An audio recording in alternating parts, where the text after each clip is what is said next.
Assalamualaikum warahmatullahi wabarakatuh. Selamat berjumpa anak-anakku.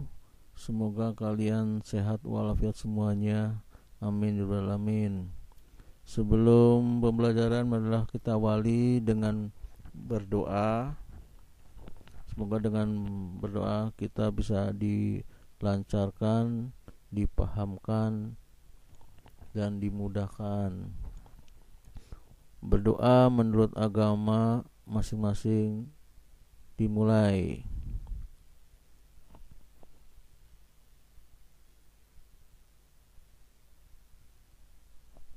Berdoa selesai.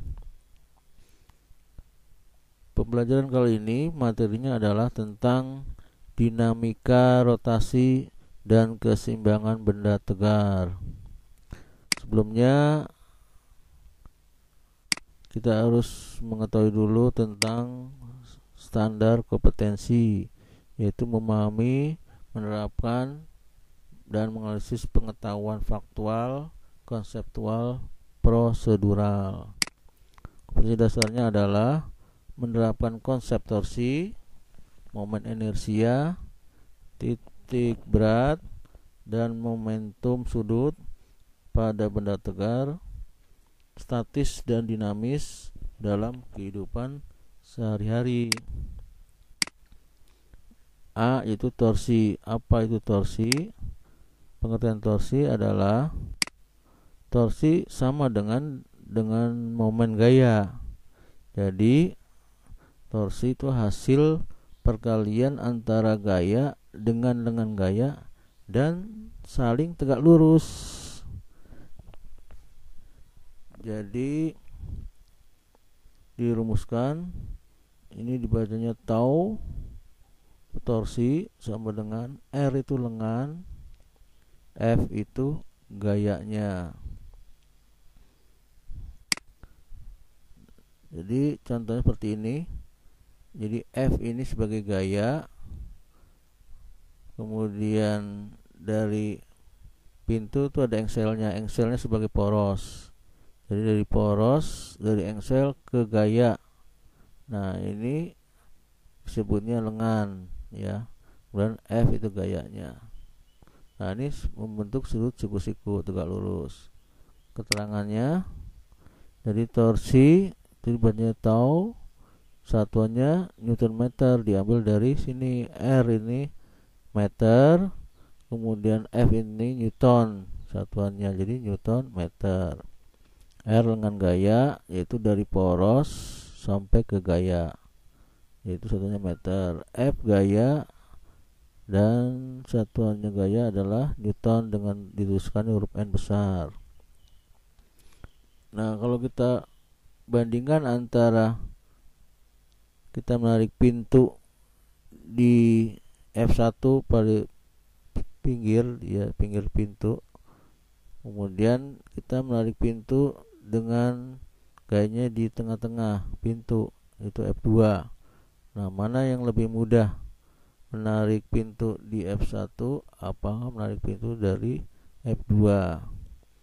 Tentunya ternyata lebih mudah di F1, di pinggir pintu ini, karena nilainya lebih besar, karena lengan gayanya dari engsel sampai ke gaya F1 pinggir ini lebih panjang, berarti lengannya panjang, maka hasilnya nanti gaya dikalikan R1 yang lebih panjang, maka nilainya lebih besar dibandingkan dengan F2 di tengah. R-nya lengannya dari engsel sampai ke gaya F2 itu separuhnya dari R1, makanya nilainya kecil. Nah, jadi hasilnya besar, pasti nilai torsinya juga besar, sehingga mempermudah kita membuka pintu ini kalau dari pinggir, dari tepi pintu, ya. Kita lanjutkan. Nah, bagaimana gaya dan lengan gaya saling tegak lurus? Mana gambarnya kita lihat. Nah, ini ada seorang membuka baut dengan menggunakan kunci pas, ya. Nah, tangan orang ini sebagai gayanya, kemudian dia membentuk sudut tegak lurus siku-siku terhadap lengannya. Lengannya adalah yaitu panjang kunci ini sampai ke gaya, ya, pusat pusat perputaran, yaitu porosnya ini pusat perputarannya ada di bautnya, kemudian sampai ke gaya, ini berarti lengan, ya, disebutnya lengan. Jadi ada yang menuliskannya D, ada yang menuliskannya R, ada yang menuliskannya L, ya.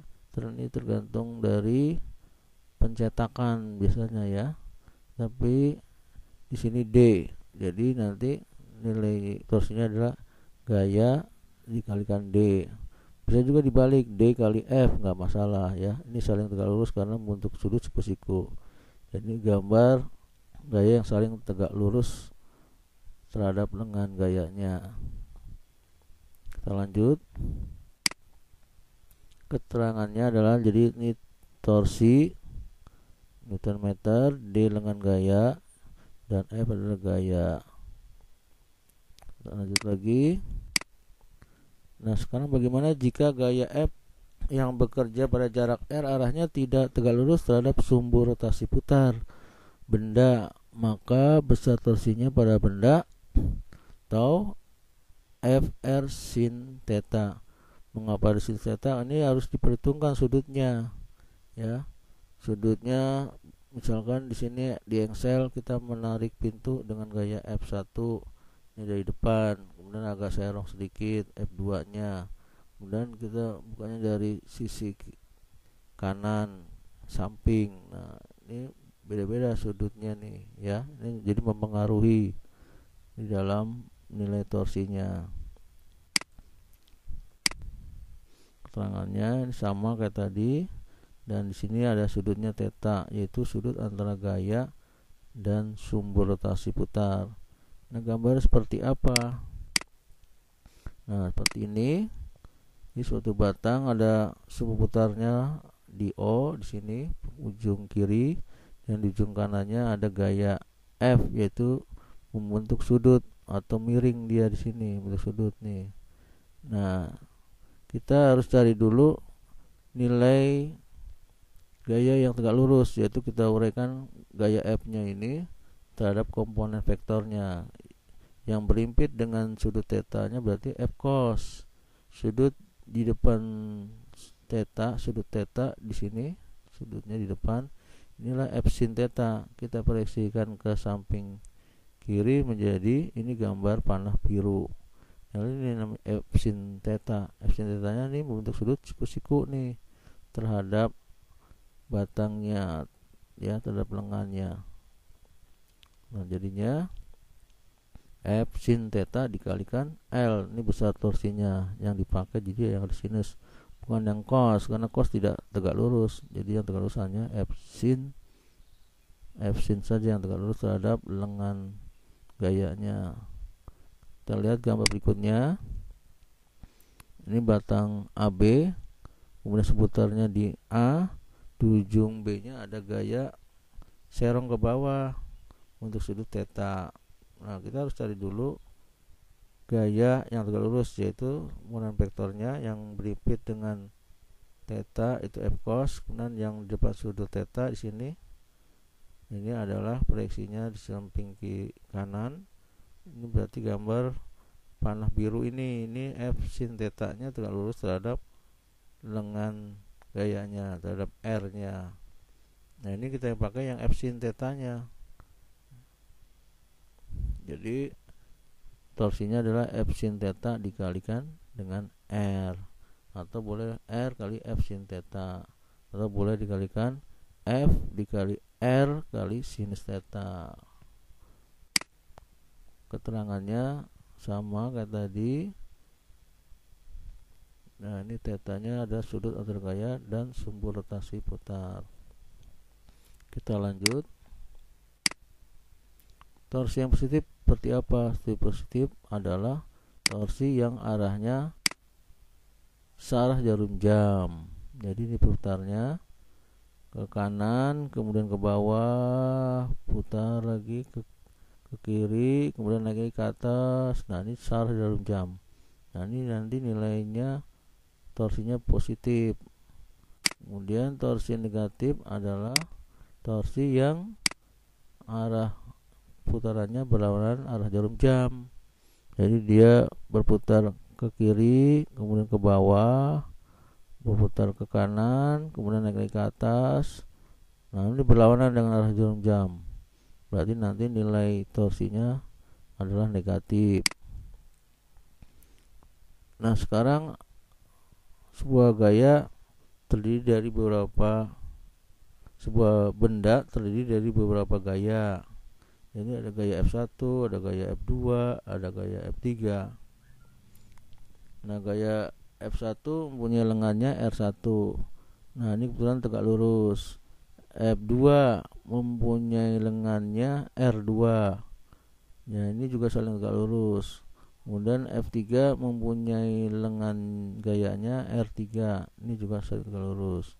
Nah, berapa nilai torsi pada benda ini? Yaitu kita jumlahkan ya semuanya. Jadi torsi F1, F2, F3 kita jumlahkan.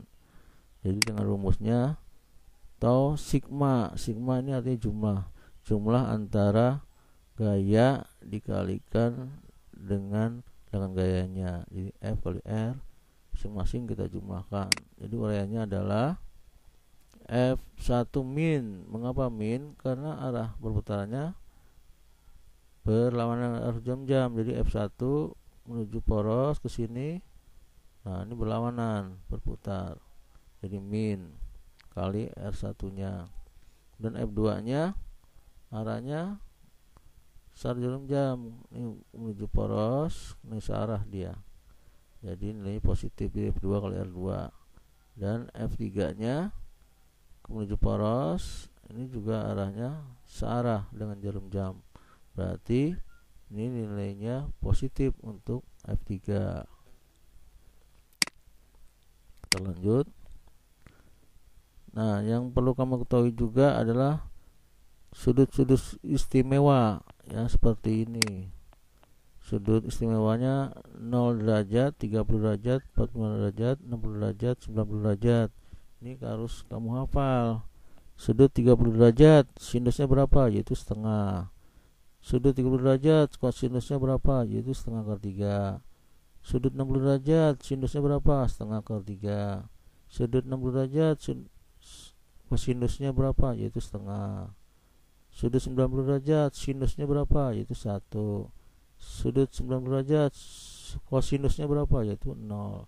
Nah, ini harus kamu hafal karena untuk berhubungan dengan perhitungan di soal-soal.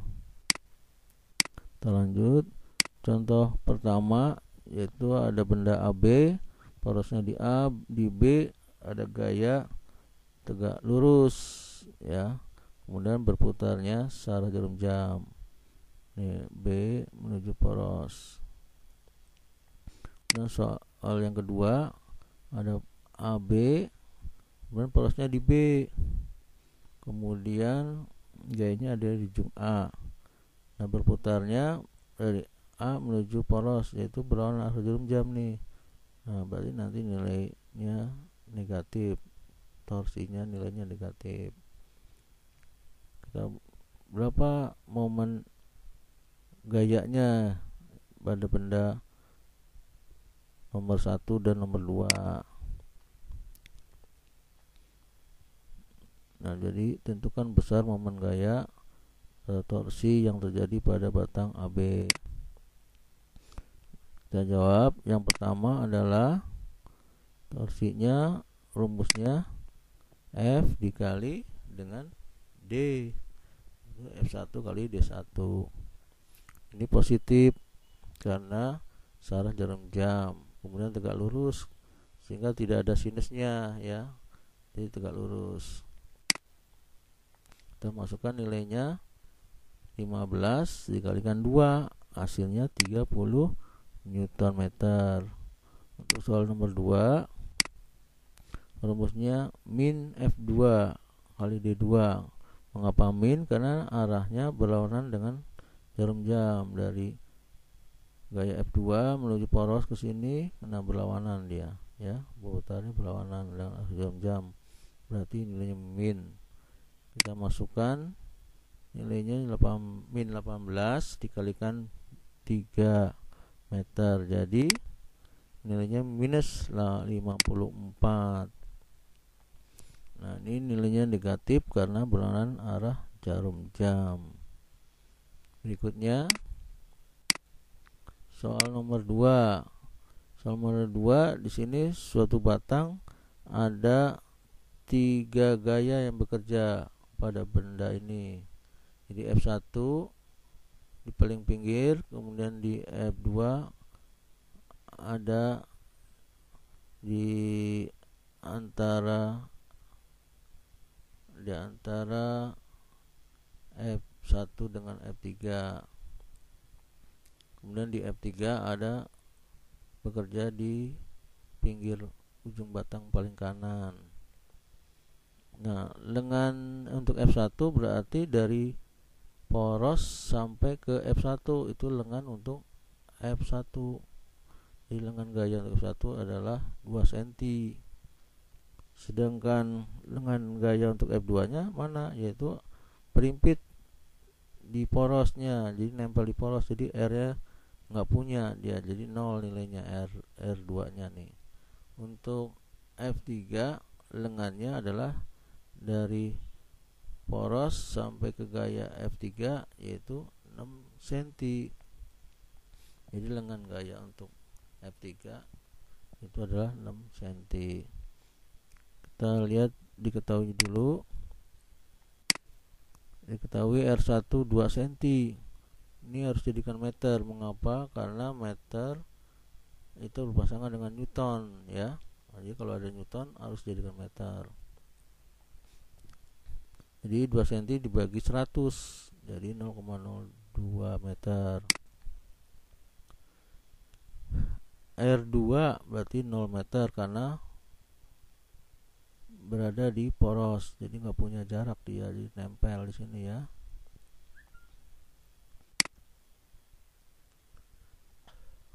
R3 berarti 6 cm, jadikan meter, jadi 0,06 meter.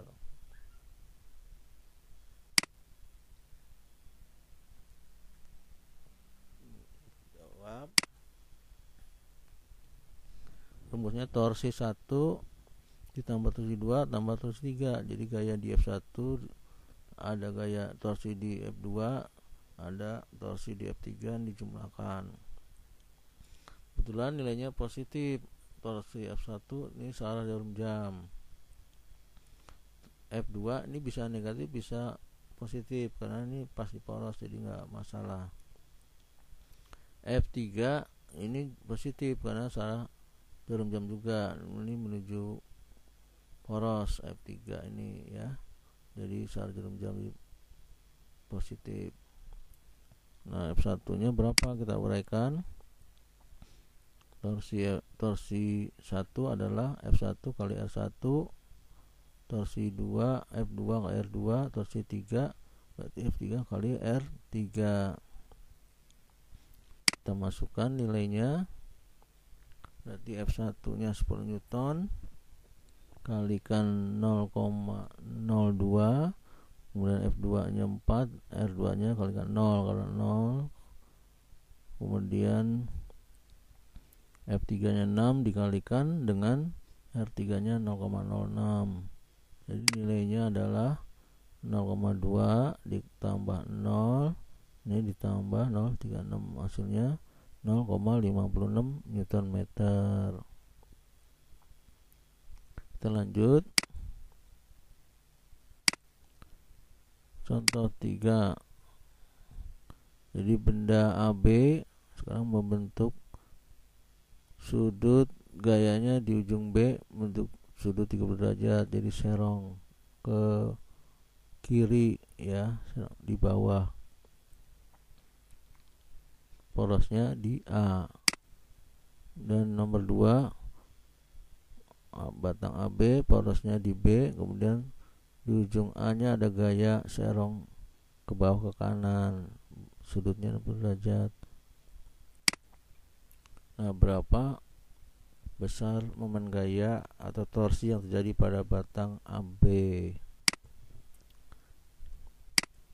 Nah, untuk nomor 1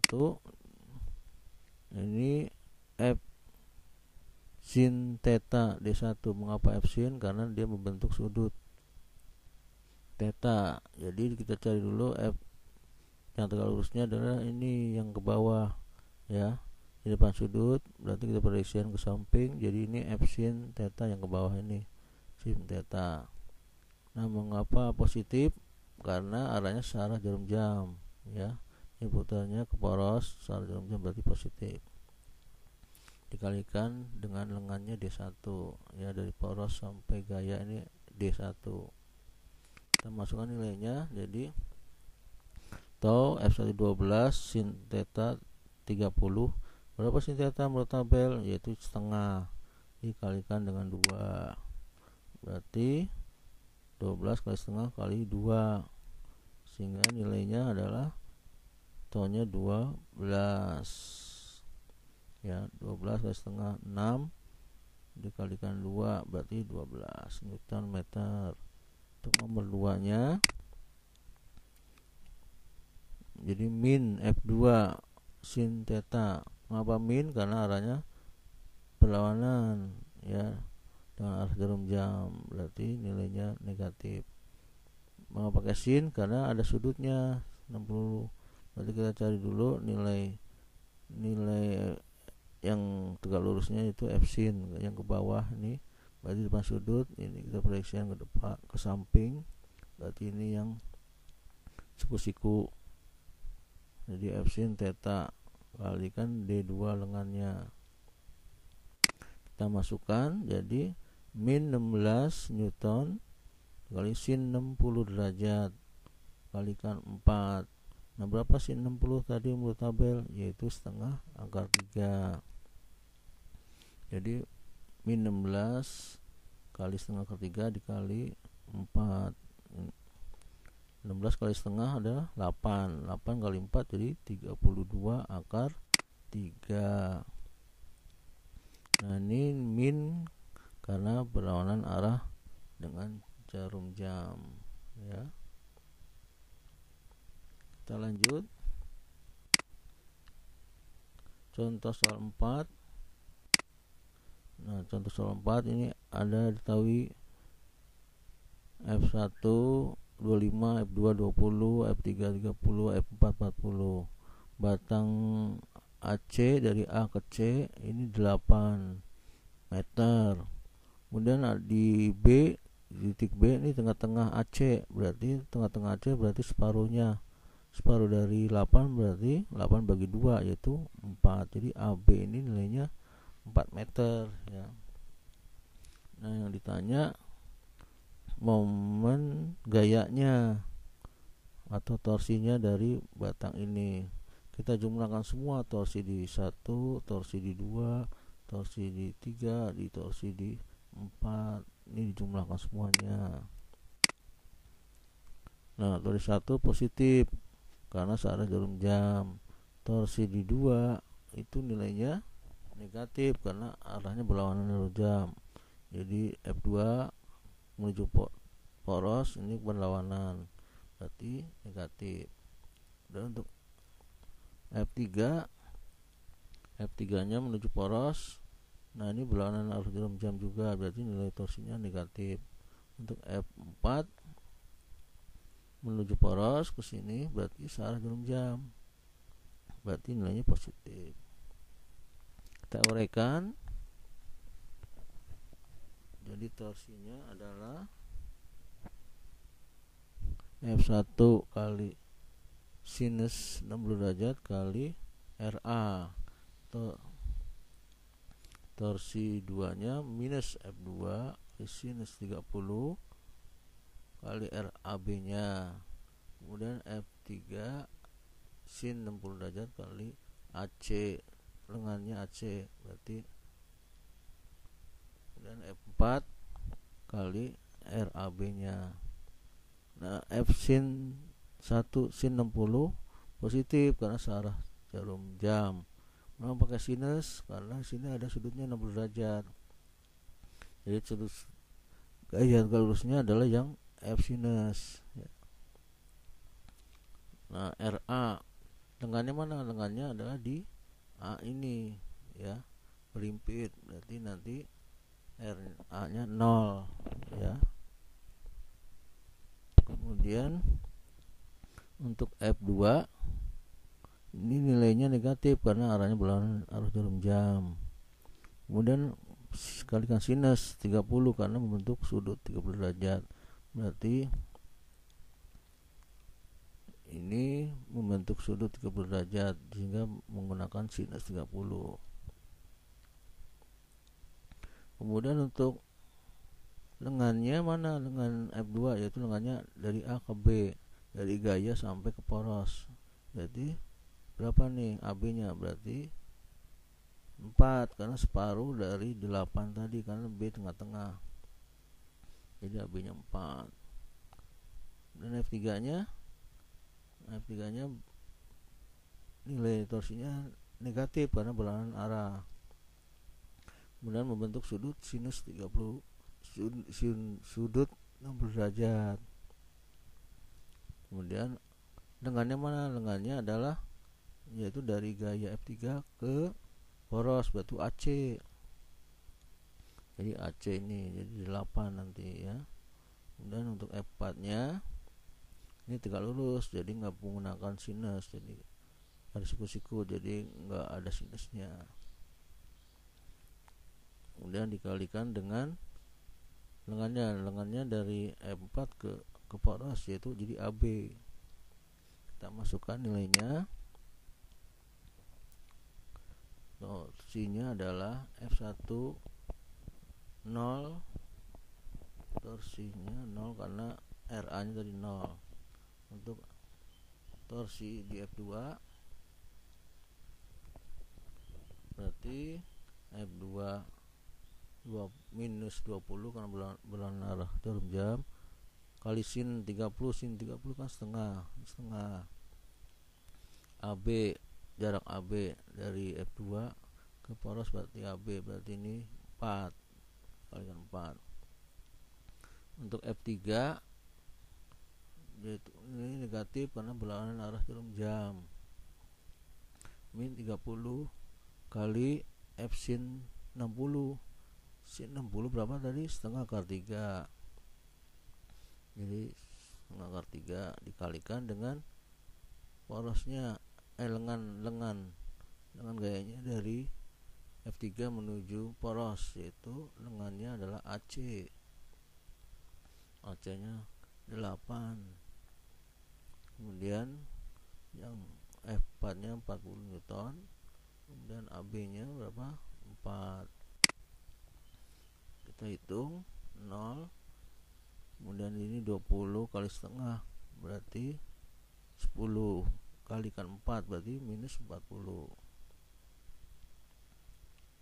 Lalu yang ini min 30 kalikan setengah jadi 15 dikalikan 8 berarti 120.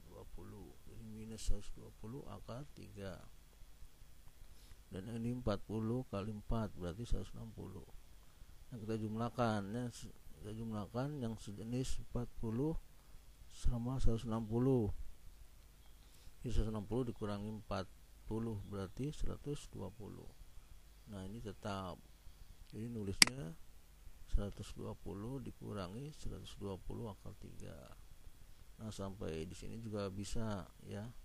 Kalau kita ingin uraikan lagi boleh akar 3. Kita hitung dulu di kalkulator berapa akar 3-nya, lalu kalikan 120. Jadi hasilnya nanti 120 dikurang hasil dari 120 kali akar 3. Nah, nilainya berapa? Nah, sampai di sini juga boleh saja, ya. Nah, dari 4 contoh soal ini mudah-mudahan kamu bisa memahami, bisa dipahamkan, dan mudah-mudahan dapat dimengerti. Terima kasih atas perhatiannya. Semoga kamu bisa mengerjakan soal-soal berikutnya. Assalamualaikum warahmatullahi wabarakatuh.